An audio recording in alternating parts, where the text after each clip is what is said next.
What's up, everybody? Welcome back to Cilinix Crypto. Hope you're all doing great and welcome to this new video and a very much needed middle of the day market update, because we just got some news. We'll talk about that. All right, it's an important update, not as important as yesterday. Yesterday, obviously, we were very bullish, but yesterday in general, if you watch my middle of the day market update, hopefully you were prepared for what came, because back then I was quite neutral, even though we just got a massive green candle. I was quite neutral on the result and what that meant, because first of all, the volume was still relatively low. So then usually when you get a bullish move and that move actually like causes more bullish momentum, usually you actually gain a lot of volume as well. And the market, look, the volume in the markets right now is good, but it wasn't that great yesterday.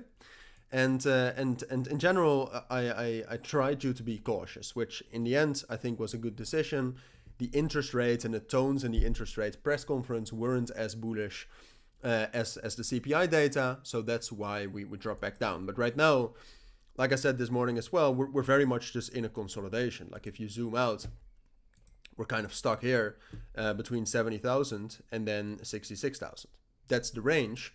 And we need to get some sort of a breakout. And we just got some very bullish news, because what we had is we had new economic data for the US. And what you can see is that the continuing jobless claims, the average of jobless claims, and the initial jobless claims were all higher than expected, which means more people without a job, which is bad.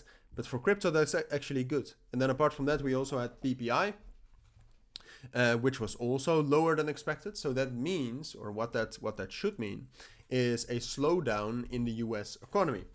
And that you can also see with the dollar strength index, which was quite bearish after the news. And a bearish dollar strength index is bullish for Bitcoin.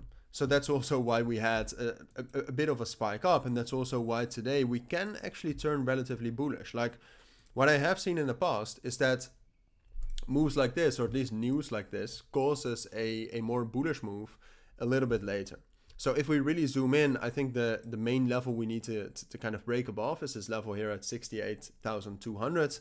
I still think like if you look at the market yesterday and you kind of evaluate that, I still think the market is risky. All right, I still think the market is illiquid, and I'm not sure if I'm going to be bullish on the markets, but I do think that with news like this, you should be prepared for some sort of a move up. All right, so keep your eyes on those important levels, 68,250, some sort of a breakout above that, then we can at least probably get back up to the range high around 70,000, a bit lower. So that's the main thing you need to know. And if we don't get that breakout, we'll just continue to range and probably drop back down towards 66,000. And apart from that, like coins that I think will do well, if you look at it right now, there are some coins that I think are interesting. Like first of all, meme coins still do have my attention, and I think a coin like Pepe, for example, but also a coin like WIF look relatively strong. I think those can do well if Bitcoin starts to break out. And then there are some other coins like the NOT coin, which I think is interesting. Not necessarily to buy. Like this might be a good short, but still interesting.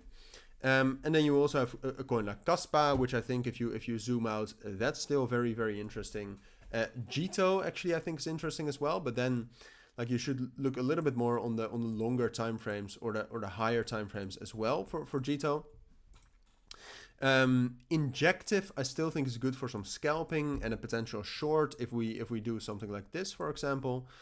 So Injective still has a lot of volume. If we look at volume across the map, that new coin IO still interesting. Like if you look at that, it kind of looks like that's breaking down, which could be good for a short, especially keeping in mind all the Binance listings over the last couple of months and how well they have performed for shorters.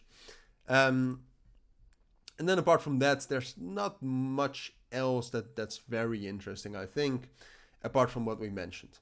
All right, so most interesting is Bitcoin. We want to get some sort of a bullish breakout. If we don't get that with this news, that would be pretty bad news. All right, so that's also why I'm telling you, if we don't get that breakout soon, let's say for the remainder of today, I think it's more likely we'll drop back down into 66,000.